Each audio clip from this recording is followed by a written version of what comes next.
Welcome to this first and opening panel of today's event. I'm really pleased to welcome a fantastic panel of not just colleagues but friends, like-minded, I'm afraid. So we are actually going to be using this panel to broadcast a message and not really have a dispute, because I believe we are pretty much aligned on what we're going to say today, and we share a common vision, which we hope will also enlighten you and maybe trigger some interesting questions. So on the panel today we have Jordanka Ivanova, who unfortunately cannot join us. She experienced technical difficulties, and because of the delay she had a conflicting meeting at the European Commission, but she sends her greetings and apologizes for not being able to join online. Otherwise I would have grilled Jordanka a bit on the upcoming, actually announced, Digital Omnibus regulation that is supposed to simplify the AI Act and other related legal instruments. But we have people on the panel who could equally chip in with a critical viewpoint. We also have Michela, a dear friend and chair of the board of directors and of research and innovation at the Industry Commons Foundation. Michela has been focusing on cross-domain collaboration and enabling systems for industry. She has an amazing, impressive track record of over 30 years of innovation, and as such she has served as innovation advisor to the European Commission, the G7 leaders. She's member of President von der Leyen's European Bauhaus high-level roundtable, and she's also a member of the advisory board of CERN Idea Square. If you're not familiar with Idea Square, Google it. It's a fantastic place. She currently also serves as the president of the Knowledge Graph Alliance, the International Knowledge Graph Alliance. In 2017, Michela was awarded European Woman Innovator of the Year. We also have Cristina Boca, a friend whom I met recently at an event in The Hague, and we clicked immediately, as we like to say. But Cristina actually comes from a place that is very dear to my heart, imec and the ecosystem around it, including the KU Leuven, where I spent almost 10 years of my life. imec is a world-leading R&D hub for nanoelectronics and digital technologies. And Cristina has a background in IP strategy in licensing, but make no mistake, she is not a lawyer, as she likes to say. She is an engineer by heart, training, and experience. She also advises on complex IP matters across collaborative research, technology transfer, and innovation-driven partnerships. And her work spans software and hardware licensing, which is how we got to meet, open source compliance, and strategic IP protection in emerging technology domains. And finally, we have Marcin Olender, whom I also met recently in Brussels, of all places. Marcin is a veteran of internet policy discussions, bringing a comprehensive legal, private, and public sector background to the intersection of technology and policy. He has spent a decade at Google CEE Public Policies team, and he has navigated complex landscapes of online content regulation within the European Union at a pivotal moment, because many of you would know the past 10 years have really been pivotal for the European Union. We have adopted, I believe, more than 10 regulations covering the digital domain. And he has also been working on files ranging from copyright to Digital Services Act, and is currently serving AI Chamber CEE as Director of Public Policy. So a round of applause for the panel, and we can kick it off. We're not going to have independent presentations. Rather, I think it's much more important to have an honest conversation about what's going on in Europe in the sense of regulation and how we get products from the lab to the market, which as an aspiration is a noble goal, but as a reality has, I'm afraid, failed in practice. So I would like to start. I have divided the panel in a few thematic blocks where we're going to have discussions with the panelists, but the first one is to discuss about the Europe visions of how we can turn AI policy into practical impact. And I would say that Europe has defined trust and excellence as its AI vision. Those of you who have had the courage to read the AI Act would probably gather something along these lines. But innovators, and I believe many of you sitting here in the room with us, say that there is a gap between ambitious policy and practical market outcomes. So that's where I'd like to start.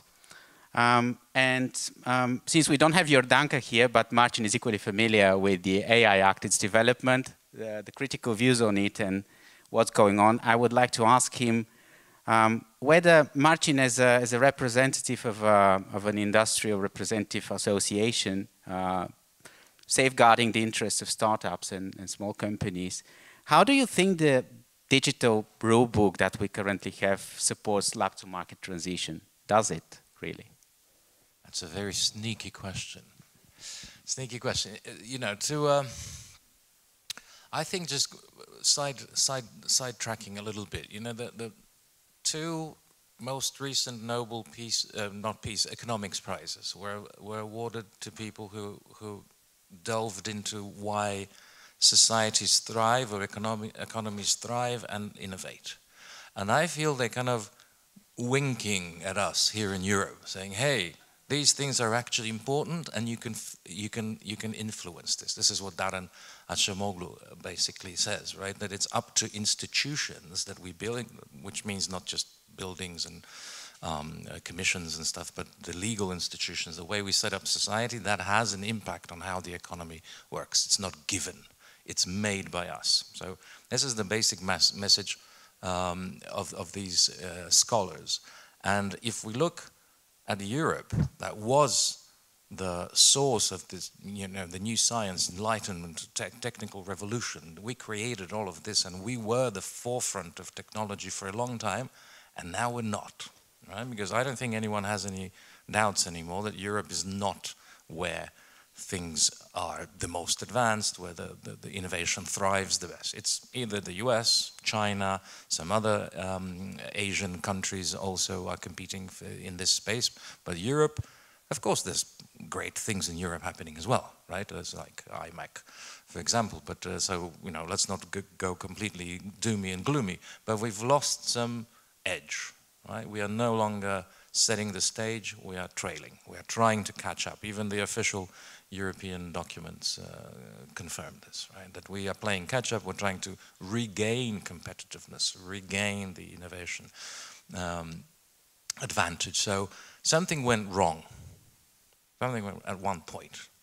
What is it? It's probably many different things, but unfortunately what you mentioned sneakily in your question, the regulation issues, is something we definitely need to look into, and I think it's now officially even admitted by the European Commission that they've gone too far, since they are publishing, this is I think the 4th or 5th omnibus, the first digital one, but I think it's now beyond any debate that we have gone too far. As you said, more than 10. I stopped counting. I think it's about 15 maybe or 17 like even acts. Some of them kind of superseded the previous ones, like we had a fairness in business relation regulation that didn't even enter into force before they started working on the DMA, the Digital Markets Act. So things are going so far, we're going so fast with the regulation that they even couldn't wait for the acts that are already enacted to enter into force. They already began work on the next one. So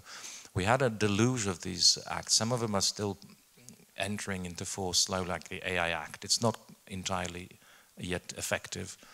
Different provisions are coming into force. So whether it's going to be another nail in the coffin, so to speak, is still up for debate. And actually there's now a very significant push, and we are part of it, to delay the entry into force of the provisions that are still pending, just to give us some time, to better reflect on whether this is going the right direction, but perhaps not, and adjust. So, you know, any business, and I was a civil servant before. I'm not sure that really resonated. So I went from civil service to business, and now a business organization. So I kind of know two sides of this whole debate. But for the 10 years I spent, or 11 maybe now, years I spent on the business side, arguing, look, you are regulating too much, this is going to cost us, the business side, a lot, this is going to slow down innovation. Everybody ignored us for 10 years, like all the businesses. Oh, you were just saying this, business always says that, you'll be fine, you'll deal with it. I mean, it's nothing, right? It's going to be great, and we have these values, and they are more important.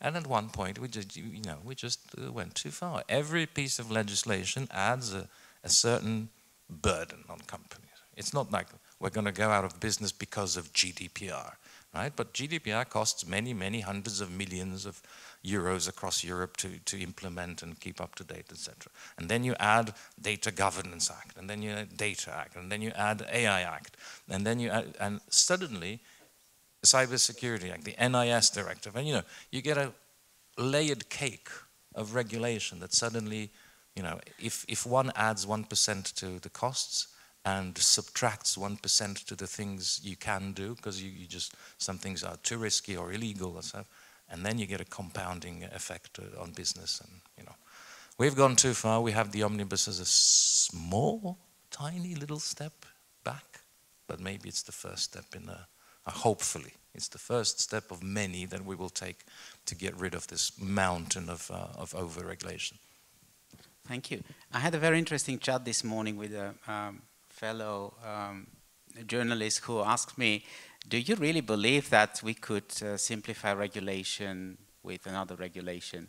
And I would like to ask Cristina, because this morning in the speech of the Bulgarian representative to the European Commission, it was mentioned that we are now adopting, or planning to adopt, it hasn't been announced yet, the version of the so-called European Innovation Act, which aims to set incentives for investment, for development of technology hubs, much like what we know from the US. But Cristina, you come from imec, a huge R&D organization, and imec has been particularly vocal about the role of the CHIPS Act, for example, that was adopted several years ago with a similar, I would say, ambition in the semiconductor industry. Was the CHIPS Act successful, and do you believe that something that follows largely the same objectives under the name of European Innovation Act stands a chance? Maybe we should first start by defining what is successful. So it's a little bit of a mix. There is a lot of funding being made available, but on the other hand, you have a lot of restrictions. So for example, for us at imec, it's a little bit difficult to navigate all the restrictions because we are working with a lot of partners in a lot of countries. And now we don't only have to handle our own CHIP Act, but we also have to handle its equivalent in US, which makes that our partners and partner universities in US are also fighting with similar restrictions. So you get the money to do the research, but you cannot actually use it, strictly speaking, with some of the partners. Because from one day, there is also not a very good vision on when somebody is going to change from the friendly to the unfriendly list. And this makes a long-time strategy quite difficult. And it's all about strategy, which I think we all agree that sometimes in Europe seems to lack the whole thing.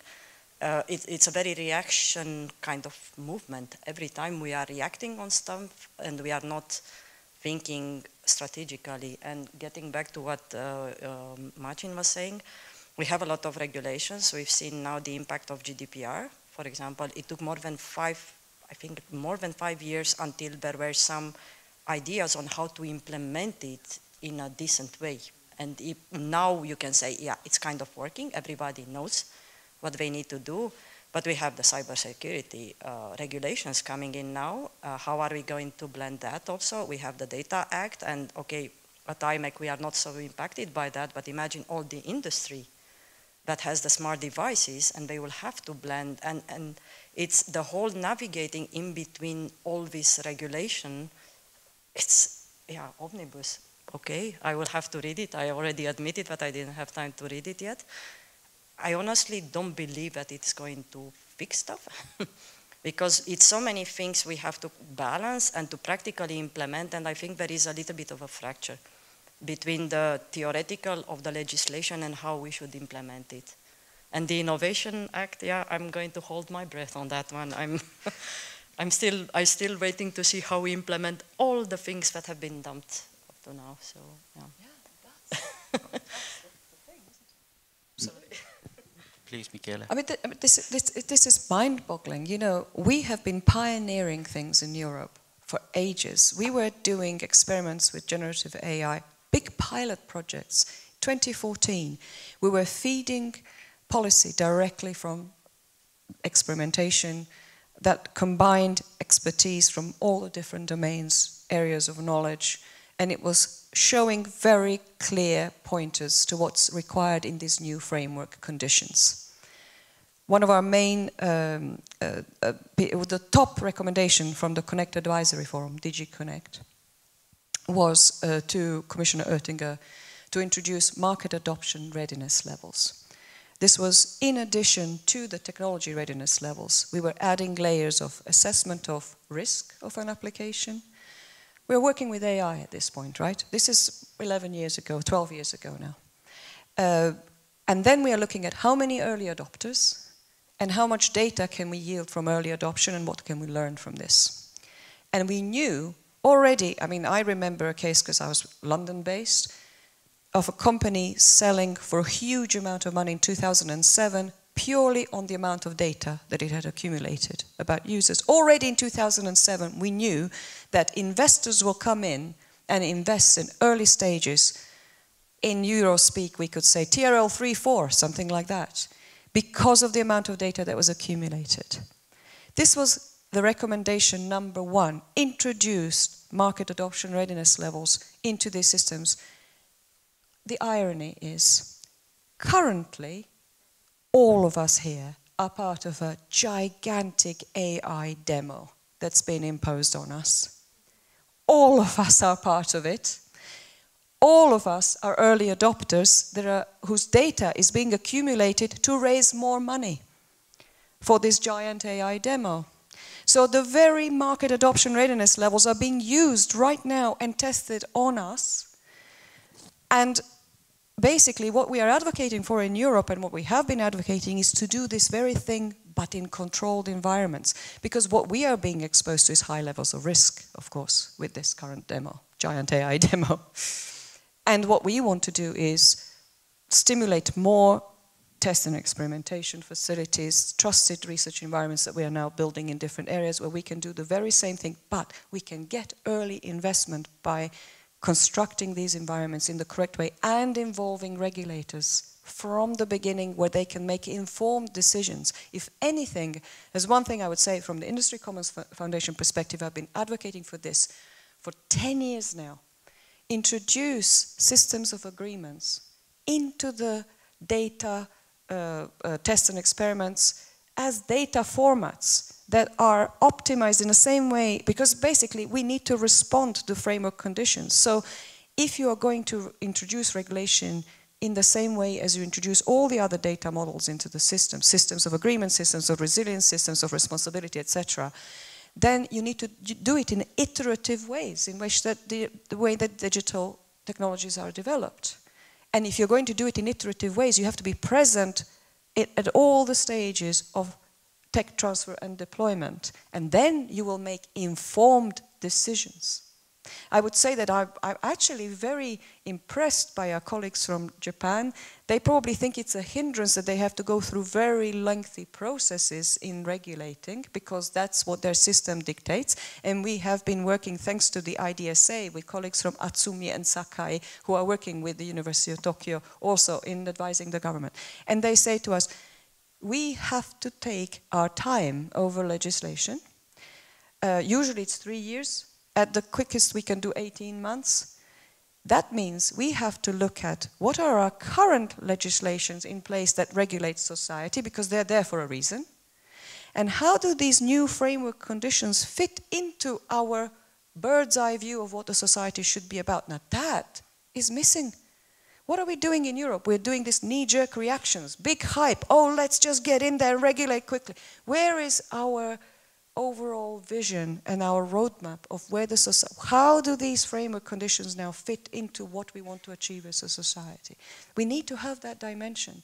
So I think actually, even though perhaps in Japan certain companies will be frustrated they don't have legislation quickly, actually this is a very important dimension, we cannot jump into this. We need to witness what's possible. We need to see. We have been feeding policy from the grassroots experimentation for years. Look at all the evidence. 74% of the Connect Advisory Forum thinks for the innovation recommendations for the European Commission came directly from experimentation on the ground. Do you believe we're obsessed with precaution? And for people in the audience without background, precautionary principle is an epistemic framework in law, which essentially means when we don't have sufficient scientific evidence of whether something is harmful or not, we take a wait-and-see position. And I'm afraid that in regulation, we are essentially obsessed with the idea that any sort of technology that we deploy will present an insurmountable risk to the safety, well-being, and fundamental rights of citizens, which obviously with systems like ChatGPT we know is the case indeed. But how can we still keep the benefits of precaution and combine this with pragmatic implementation? It's a difficult question, of course, because we still need to stay cautious. I think we should do it in a smarter way. I think we should have both long-term approaches to it, and I don't think necessarily having a reaction is something bad. It's just that in our legislative process simply in Europe, it's a complicated one. It takes a long time to reach a consensus. And the problem is if you want to ever do an adjustment based on the reality, then you restart the whole process. We do not have a quick reaction system in Europe for that. And I think this is where we are sort of, I would not call it exactly losing, but I will just say in a software, yeah, AI is pure software. Sorry to put it so bluntly. Software is obsolete in 3 years. Basically, that's the basis of any software company. They will always assume, but if by the passage of 3 years your software basis is not entirely renewed, then you are either a bank still working in Fortran or COBOL, which is possible. But in nowadays companies, it's the difference between succeeding and failing is about probably 12 months. I might be a little bit too short in it, but I think simply from software point of view, AI has a similar cyclus. So if you look at the evolution, okay, we should not buy the hype of our, how should I call them? Friends across the pond who are looking, who are overhyping AI simply because they look at their shares and they want, if I'm correct, we were already going to have perfectly capable agents already in the beginning of this year. We are not there yet. AGI was also here in the beginning of the year. We are not there yet. We should not overestimate, but we should also be realistic and try to correctly adapt our laws, and our reaction is simply too slow. We need so much time to implement, and then if we need a small adjustment, and I think GDPR is the biggest example we have. We already failed, let's put it like that, once, because what Marcin says is perfectly correct. There were a lot of companies that lost a lot of money. I think we should find a way to learn from whatever we are doing as mistakes now. So if a company does something wrong because they try to advance, don't punish, try to learn from it. And we are such a punitive system, which is for me frustrating, because I'm a software engineer, I like to experiment, and it's part of, and I understand, you know it, but I'm very cautious about the legal rigors and all the liabilities that are associated with it, but we have to find a middle way. Otherwise, we are going to get stuck, and I think it's a problem. I mean, that's absolutely simple logic. If doing something is more risky, less people will do it. Right? As what you said. So the balance between, of course, there are some things that are very risky and should be done cautiously, but you know, a chatbot, I mean, what sort of risk are we talking about?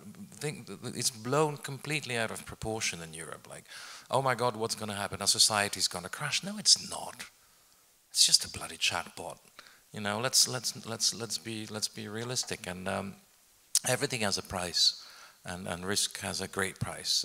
And this is what I told the minister back in Poland. It's like, if what you are creating right now, I mean, the ship has sailed because we got the AI Act, but we still have the local implementations that could be worse or better.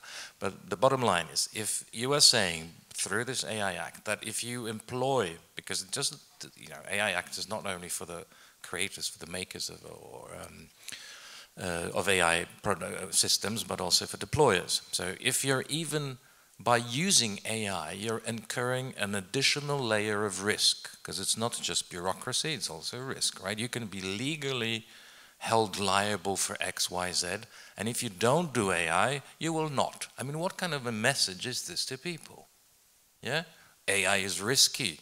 Don't do it. It's going to cost you, and you can be, you know, fined. You can have these people from the AI Control Bureau, because, you know, every country now has to set up an AI control bureau, yes, with many bureaucrats positions. And you know what I mean? It's just, is that the way we do legislation? I just love the professor's presentation.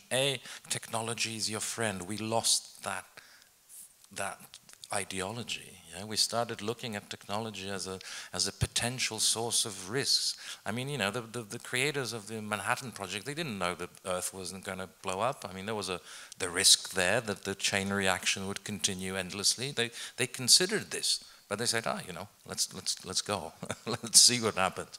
And we've lost that feeling, I think, as a society. Why? Because we maybe some, at least in the West, because we talked yesterday that we have a slightly different viewpoint here in this part of the world. But the Western Europe is like, okay, we've reached the pinnacle of development. You know, this is as good as it gets, and anything that upsets this balance we view as a danger.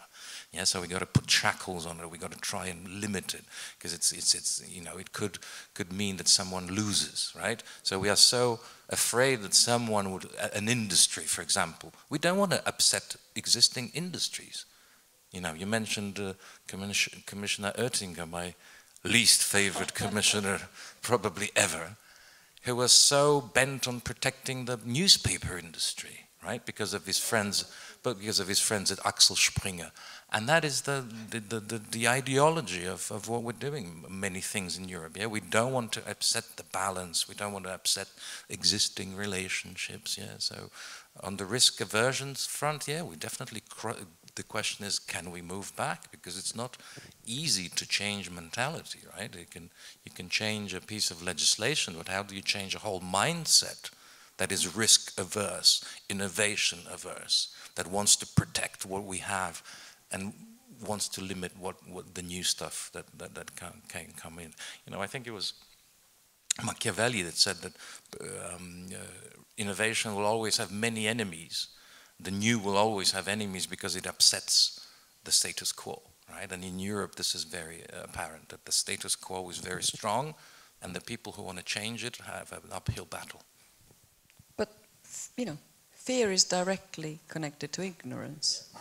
So it means the more we can enable knowledge sharing and information, people to be making well-informed decisions. I mean, that's really our ambition. And also, I mean, we do have intelligence in Europe. So if you don't jump on the bandwagon, in fact, you know, you were saying people are not exposed to the failures of companies and they should actually learn from those. Yes, they should. They should also learn from brilliant implementations that are successful, but they, you know, they're not exposed to that knowledge. I can give you a very, very good example, if you will allow me, if we have the time. In one of our test and experimentation labs, we had the IKEA team there. So head of digital product, head of data ethics, chief ontologist, and chief knowledge owner, who knows the catalog intimately. The starting premise from the IKEA perspective, of course, we had all the experts in the room, like big ontology builders, like people who have built ontologies for the US defense, and very, very big experts in the room who could also advise on the process. But the IKEA starting point was, if I walk into an IKEA physical store, I don't want someone stalking me and trying to guess what I want to buy and asking me what's my shoe size. I actually want to approach someone who's intelligent and ask them a couple of questions and be pointed to the product, because that's a good user experience. I want the same experience online. So I don't want to come to the website and be having GDPR pop-up windows and threats of taking all my data away, where once I've just kind of, for the sake of getting rid of the nuisance, I sign my life away effectively. I say, yeah, take all my data. Yeah, you have now a legal obligation to take all my data because I've given it to you, right? So we don't want that experience. It's not a good user experience. So we're going to enter the store. We're going to build, over 3 days, we built a prototype, a live demo over the existing digital portal, which is franchised throughout the world, throughout IKEA interglobal systems, where a customer comes in and is asked a couple of simple questions, no pop-ups, no data being taken from them. They manage their own data, and it's taken directly to the results. Why? Because for the previous 6 months, they built the IKEA knowledge graph, which was machine-readable knowledge about the entire catalog that could deliver the results. Now, the main thing that the management wanted from IKEA was to have quick time to market. That's a huge value that they attribute to their operations.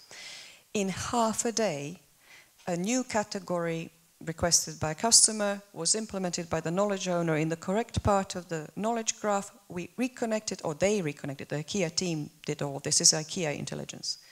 Reconnected all of this, tested it, and it was able to run. Now, this is the important part.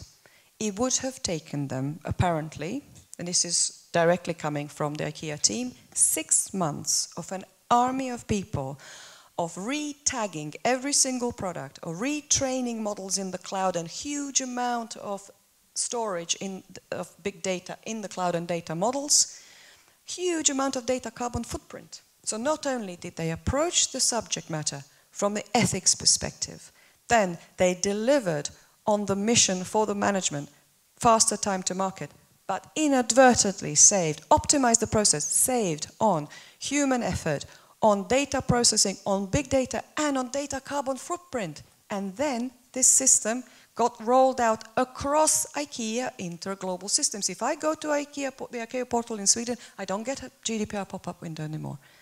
And the regulators should be in the room when this happens, shouldn't they? They should. Isn't that why we are trying to invent, or rather implant, because they come from elsewhere, regulatory sandboxes into, for example, they now feature in the AI Act, they also feature in the Cyber Resilience Act, the Interoperable Europe Act and whatnot, and believe me, they all sound different. The Commission, I've asked, they don't have a good answer as to why these frameworks look different in these different acts. What they aim to do, though, is essentially create controlled environments where companies can come, test, experiment, allegedly, and play with technology in a sandbox. But we had a discussion with Cristina earlier. Those of you who don't know, actually, the sandbox concept comes from computer security. It's essentially an isolated environment from all the other system processes where you can play and experiment with an application without interfering with the overall system's performance. Can we have something like that in regulation, Cristina? How do you see that? I mean, is that even feasible? Because the ambition that now the Commission pursues with regulatory sandboxing is actually underwhelming. I mean, we don't have any incentives, real incentives for companies to join. The only thing we can offer is essentially, okay, you can run your system and it will not be considered as being placed on the market. But other than that, we don't have any other incentives. You cannot really go wild, if you will. I think we go back to my previous answer then. I think, first of all, the sandboxes as they are now presented, they are a little bit, I do not see entirely the utility there, because the practicality, how do you actually use them? How are you supposed to migrate from being in a sandbox to a real life system? And it's one thing to have a technical sandbox, which is perfect, ideal. We do that all the time in software engineering. If you don't do it, then you are not a good software engineer anyway. But I think we should really have somehow a feedback loop towards the legislator. What did we learn there? What can we do to speed up the process of legislation following up with what we learned in these sandboxes? And we have now, it's not exactly a sandbox, but I think I find that we already have a quite an interesting and good initiative with the test beds that are being deployed everywhere in Europe. There is a lot of funding being made available for that. if we are smart, then we should combine maybe the two. So if we would find a way in which these testbeds, for example, could be used for experimentation and even being the equivalent of some sandboxes from which we could learn, I think it might be some useful money, because there's really a lot of European money being pumped in testbeds. I think I've heard of so many testbeds the last 2 to 3 years. Honestly, it's amazing. I think even deploy EMDS is actually officially considered a testbed. I know because we have our Flanders implementation in it also. So there is some initiative. I don't see the coherence and I don't see the feedback loop. So I'm a software engineer. For me, you open an issue, you solve the bug, and then you merge that back into your repository. The whole merging back in the repository, I do not see. I do not see where we are learning from it, from the process. It's so theoretically thought of, and I think there's where we have a little bit of a disconnect. So, but that's the software engineer in me talking and dreaming that we will get somewhere. But generally, a software any engineer looking at the legal system must feel very, very conflicted, because none of this makes sense, right? Even if you look at the sandboxes as a concept, what does that really mean? It means that the legislator knows that it's created a bad product, so it creates a loophole, a kind of a box where you can not use that bad product and then exist for a while. So it kind of already is admitting that the legislation is so bad that probably no one will be able to live or develop their product without the sandbox. So the sandbox is a kind of admittance to failure when you look from my perspective. But you know, it's good that we have them, because it is a little bit of an event, right? Whether they're going to be effective, they haven't been very effective so far, because, as you said, they don't offer much advantage. Like, if it was just a very simple thing, I'm going to go to my regulator, I'm going to say, hey, look, I want to be in the sandbox, meaning I can deploy and I will tell you about it, and you can kind of take a look at what I'm doing, but you offer me immunity because I told you what I'm doing and I gave you like a forewarning. Yeah, that could make sense, but that's not really how they work so far. Let's see how they develop. So, you know, that's the European way of doing things. We first screw up the market, and then we try to, you know, add an agency to deal with that, or some add grants or sandboxes, right? Instead of fixing the original problem, which is the bad legislation or bad business environment. We try to put band-aids on, you know, on the patient, which is just dealing with the symptoms, not the underlying issues. So I'm not a fan, but it's you know, it's something. So we live in a reality where we go, yeah, sandboxes. It's like shouldn't be this way. In fact, I completely agree with you. In fact, at GATE, we are now advocating for a national framework for sandboxes, which is aligned with the AI Act, but on top of it offers a broad and enabling experimentation framework, which any member state should be at ease to adopt. In fact, in an earlier draft of the AI Act, before it was completely messed up by the European Parliament, there was something in that regard. There was some sort of immunity or, you know, like an exit letter of compliance from the regulator, which protects the company once it exits the sandbox. This is gone. It doesn't feature in the current version of the Act. But we believe that this could only work if it's complemented by an experimentation framework which enables companies to test under enabling conditions without having to think all the time whether they might be in breach of one of the 15, 20 or 100 regulations they are anyway supposed to address.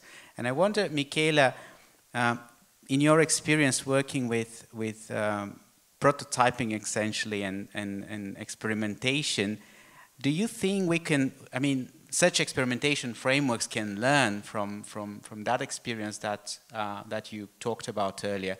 Like, for example, how would the IKEA demo play out in a sandbox? Like, they could, for example, play with a machine learning model. They would find out it's not suitable, then they would turn to a knowledge graph, for example. And I can tell you immediately how it played out. I mean, there's a major member of the IDSA, a major organization actually, that has adopted the same approach, not in the B2C, but in the B2B environment, because they saw the example of IKEA, and they could see immediately that, originally IKEA management had no clue what people were talking about when they said, we're going to employ a chief ontologist. What's that?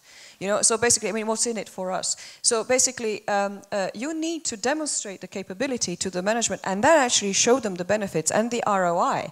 And then you have one example where something's been implemented, which is actually a proper knowledge reference. I will give you an example also of the health sector that we're working with now, and as you well know, and thanks to Bulgarian intelligence and the collaboration between GATE and our Swedish partners at Chalmers Industry Technique and us at the Industry Commons Foundation, we have just published a white paper for the new Swedish trusted research environment for healthcare AI.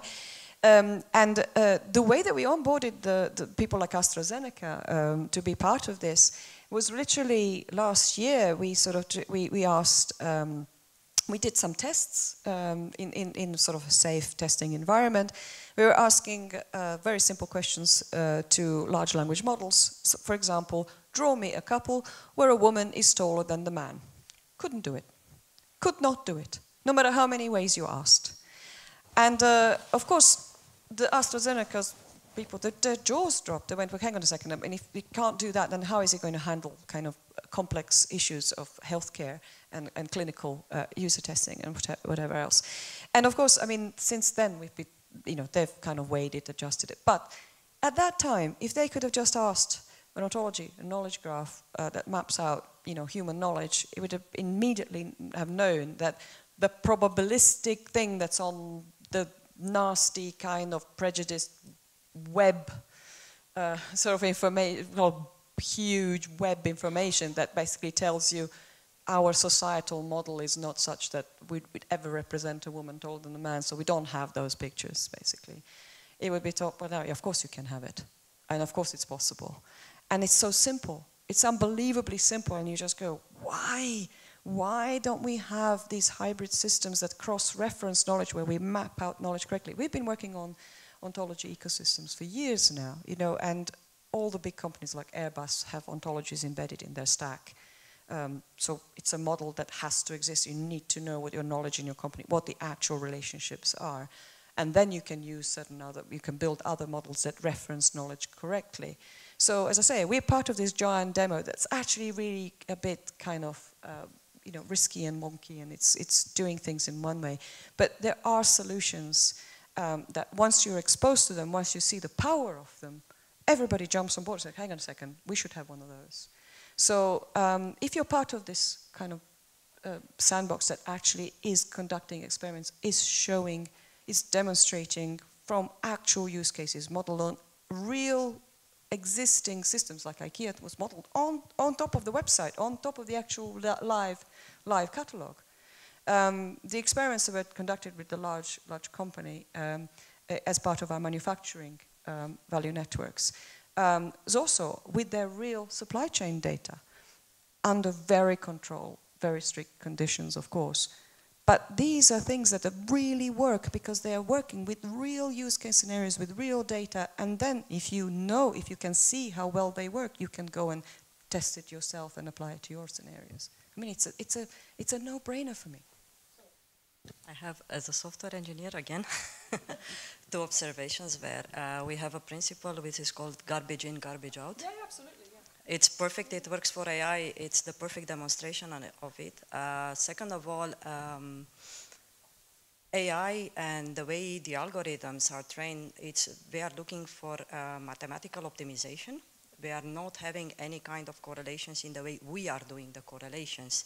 And I think this is the wrong assumption that people make nowadays with AI in general.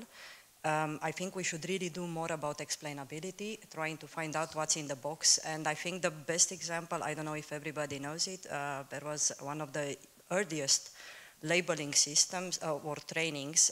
They were trying to label malamutes. So they showed it was a very simple algorithm. So they were showing a photo with a malamute and were saying, yes, this is a malamute, this is not a malamute. After a while, they asked the system, okay, you get now a photo, and there was a cat. And the system said, yes, it's a Malamute. Do you want to know why? Because the cat was in the snow. So the system made the connection with the labeling was actually wrong, didn't label it on the animal the system was presenting, but was being presented, but made the connection with the fact that the Malamutes, of course, statistically speaking, they are mostly in snow. So we do not know entirely how these connections are being made. We are starting with the assumption that the similar connections are being made, and then you have the two problems, the bias, which we have, societal bias, we have it everywhere, and I think this is where you will see quite a lot of problems. For example, in medical sciences, you have that quite often having an impact on the final quality of your AI system. So I think we should try to understand more about it, because mathematics is wonderful, but you know, optimization only works to finding a local minimum. No matter how you look at it, it's never going to be the global one. So it's an example of this. This is really great. And sorry if you will allow me, because obviously we didn't pass it over to Marcin. There's a really great example. A sister project of us. So we are part of the digital health arena, and the CIT is managing Chalmers Industry Technique.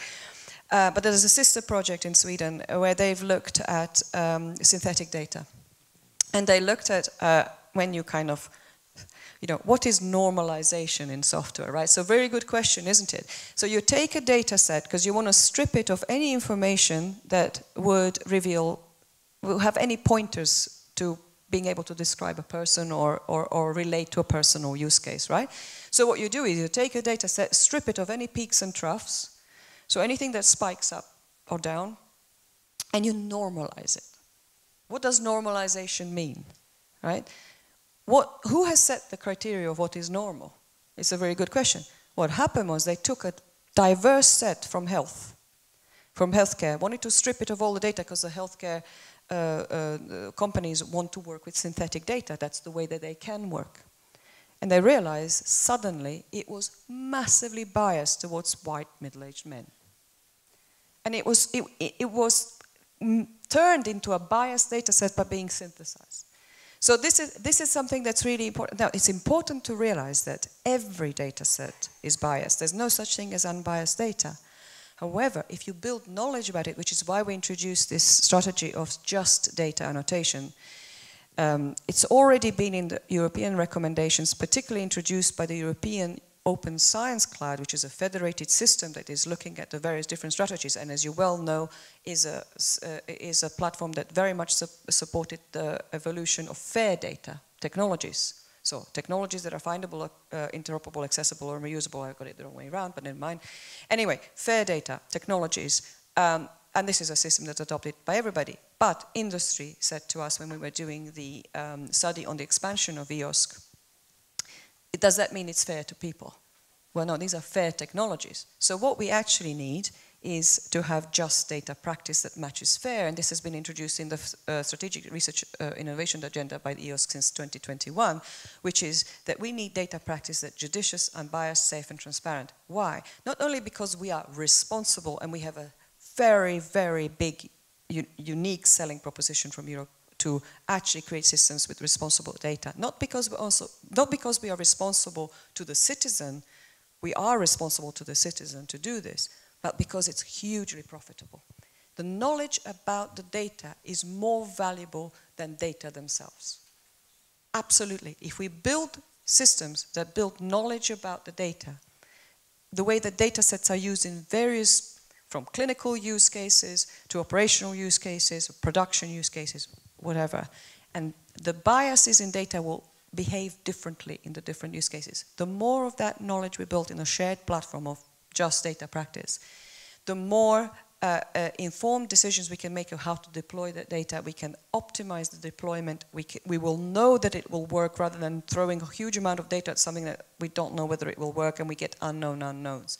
It's far more optimized, far more profitable, and we can use it in more effective ways. This is where we have a huge advantage in Europe by implementing just data systems. And that's what we call evidence-based. regulation, essentially, which is one of the main objectives of the AI Act and regulatory sandboxes in particular. We want to inform policy based on testing experimentation like this. But if we only do controlled testing experimentation, then we only get controlled evidence-based regulation, which is not, I'm afraid, not what we are looking for. And very, very importantly, something that both Cristina and Michela raised, I'm afraid that we've become a bit lazy with machine learning, because if you think about it, the original approach to AI was precisely about knowledge implementation and inference. And knowledge representation, back in the days of symbolic AI, used to take a long time and effort and even domain expertise of modeling ontologies and building knowledge graphs. I think we should definitely try and go back to that and really put our brains to work, because I'm concerned that the almost black art of machine learning engineering is dumbing people down. Yeah. Now, I would like to open the floor to questions from the audience, because we've had an interesting discussion, and I would like to see whether that has sparked. All right, please.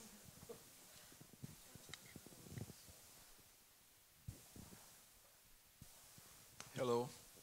I've been coding for the past 4 years with Swift and lately with Python.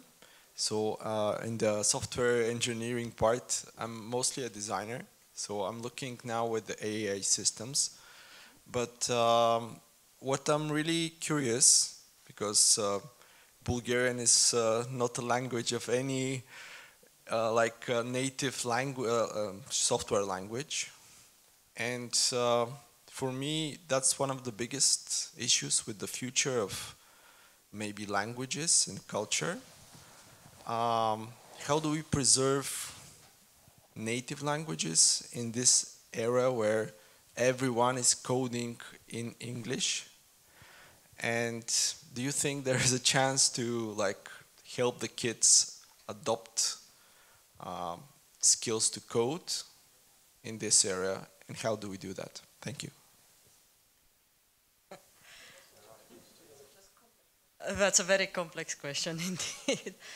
I can tell you, so from my biography, and maybe it's not. Is it through regulation? No, it's not. So I'm Romanian, but I live in Belgium now for 25 years. I can tell you what the Flemish government is doing. They are actively working on encouraging the use of Flemish. You might think that's not nationalistic. Of course, if you see the news, our minister right now, it's a little bit towards the extreme right. But it's something that has been happening for a while. So for example, now there is a very big effort to try to build Flemish language models, so extending the existing language models. There are efforts to try to increase the literacy, so digital literacy in general, so programs directly towards a younger audience, to both understand digital things, but also the importance of the language and making them accessible in the local language, which is indeed not the most straightforward thing. There are projects in which there is a lot of effort being made, for example, in better translations. So in Flemish, in Flanders, there is a very big problem, or not, I'm Romanian, I don't consider it a big problem. But there is a very broad use of English. Really, English is the lingua franca of almost all Flemish people. I don't think I know any Flemish person that doesn't speak English, except if they are above their 60s, 70s when they speak French. So there is a tendency for them to be very accommodating to other people and to speak English. And then you kind of indeed are more tempted to look for English content. You lose that searching for the content in your own language, which is also lower quality, simply because the audience is so restricted. Think about the fact that there are probably somewhere around 8 million speakers of Flemish and Dutch, or maybe 10 million somewhere. They have a common body, but Flemish is very specific. It has a different, despite the fact that it's technically Dutch. but it's like a dialect almost, and that's being lost. So I think it's a similar problem with Bulgarian you would have, and I think also with Romanian. A lot of the younger people tend not to use Romanian anymore because, I mean, everybody speaks English nowadays. And it's a very difficult exercise, and I don't think we can fix it with the legislation. I honestly do not believe that legislation can help this. I think it should be an effort to try to preserve as much as possible of what we have, because at a certain moment we will lose it. It's also easier for people to only speak one language. It's a progress. It's going to contradict me now. Yes, I'm going to finally contradict you, because aren't we? Because I'm thinking to myself, you know, I'm trying to teach English my kids, from, you know, I'm trying to raise them up as bilingual, but I'm thinking, how do we convince people to learn foreign languages when we got AI now? I mean, that's what's worrying me. It's a great exercise. It's great for the brain, but how do we convince the people if we can have a, you know, it's already there. It's just a little bit clunky sometimes, but we can have a universal translating. Has anyone, you know, watched Star Trek or something, right? We had these science fiction things that all these aliens could talk to each other, and we actually have this technology, right? We have to slightly, you know, polish the edges, but it's there. It's here already. How do we get people learning languages? I mean, that's what worries me. Not the fact that we're going to forget our own language. I think we can. Actually, in this particular case, I'm super optimistic about the AI being, you know, stop people from, you know, using English. Why? But what we need to do is make sure our local languages are well represented in the models, and that's that's the representation and the regulation to help with the equal access to those models. So each EU language is the same level represented in across the services. That's one of my favorite discussions, but we don't. I don't think we have the space here. I would allow one more question. I think the gentleman in the back was first. So. Actually, the regulatory discussion is never ending story, especially if you are a lawyer. But I'm coming from one of the most regulatory sectors, and this is the healthcare. What is your personal feeling, each one of you, regarding the integration of the regulations, especially the AI Act, together with all of the other European policies, for instance, the European Health Data Space, and all of the other very important health acts, but also this is reflecting to the social and the regulatory policies. And the most important here is, what is your feeling for integration into the member state practices? 15 seconds. So I don't know if did you want me to jump in, because basically, as I said to you earlier, it is actually a collaboration between us to create the new trusted research environment for healthcare AI for Sweden, and we have the number one recommendation is to integrate regulators into the space. From the beginning, for all the reasons that I already explained, so I'm not going to repeat myself, absolutely important that you are part, your intelligence, and I don't mean, so I don't mean policing, because that's not useful. What I mean is intelligence from the legal domain that is part of the exchange of knowledge in this space, so that we can also get, the companies that are developing these systems can also have an insight into the sort of aspects they need to consider, but also that you can make informed decisions based on what you're witnessing. That's just extremely important. There are layers to this. There are layers of supporting measures. So one is, for example, this just data system, which is supported with the system that allows just data annotation, so that you can annotate the data sets that everybody is working with. So you could annotate them from the legal perspective, for example, and you would insert that piece of knowledge into the shared knowledge, so that everybody, all the stakeholders who are participating, they would have access to the same contextual information. This is super powerful. Then, of course, we have something that else might be of interest to you, which is that we introduced this model called transfer IP. It's transferable intellectual property. It is effectively extended to a governance system. It's a system where we share our agreements and the ways that we work with each other, and also everything that's ported from lab all the way to market. We can track it and trace it and manage it correctly. This is another very powerful mechanism that we already suggested in 2014 when we first started testing, because it was the first thing that appeared after 2 years, between 2012 and 2014, of conducting experiments. The thing that was very, very clear was tracking of intellectual property in these value networks. Really important, it empowers everybody. So that's the third one. Another one is something we call innovation commons, a set of shared knowledge and tools. So for example, some of the synthetic data sets that work can be used by other members of the other participants in the ecosystem. There's ready tools, ready models, templates, IP templates or legal templates and things like that. We can share. There's absolutely no need to have each one of us develop them separately. Then what we do is we introduce a validation airlock for exporting an AI model. We call it a pre-flight validation airlock. So we model it on the idea that before you take a flight, you do a check.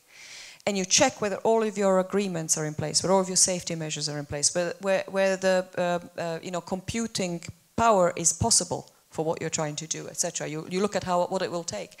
All of those elements are exported in this validation airlock, so you can do a final check and say, yes, this is safe for export.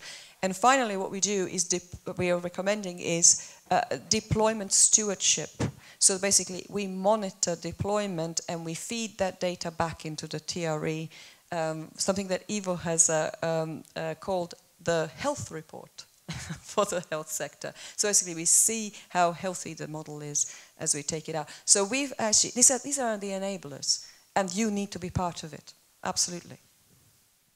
Thank you very much. Could I just add a sentence?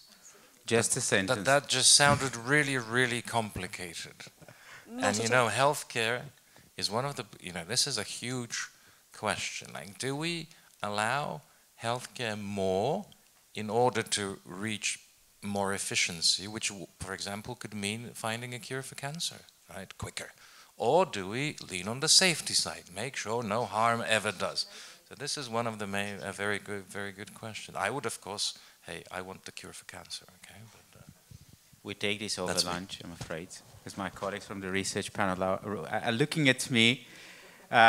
So I would like to thank the panelists and make a few quick announcements before the round of applause that I'm going to ask for. 2 announcements of the Experimental Governance Lab. We are finally launching our GATE sandbox in February 2026. Applications are open as of today, officially as the 1st of December, but if you were actually to visit that, the link in the QR code, you could already apply. It's a lengthy questionnaire that was prepared by the lab team. And the idea of this testing process is essentially that you go through this real life testing of your product, technology, business model from the vantage point of the AI Act and other related instruments of GDPR, copyright law, and so on, so that we can help you understand and evaluate the impact, but also to communicate this back to the state, which is now at a critical point of figuring out the framework for regulatory sandboxes. So using that sandbox, we want to prototype together with you, the business, the innovators, the future model of the Bulgarian sandbox, which we hope is going to be useful to you. Second announcement, something that Professor Ilieva mentioned in her keynote earlier today. We are launching our next generation AI training in partnership with Ethermind. You could once again sign up, express your interest. We are launching these trainings in January 2026. And they combine human expertise with the best state-of-the-art AI knowledge agents. I hope that was interesting to you. I would like to ask for a round of applause for... Yes? Which is basically for the risk, at the risk of being accused of having the final word, which I will hand back to you. If I explain to you how an airplane works, it will be complicated, right? But you still want to land safely, right? There you go. Thank you.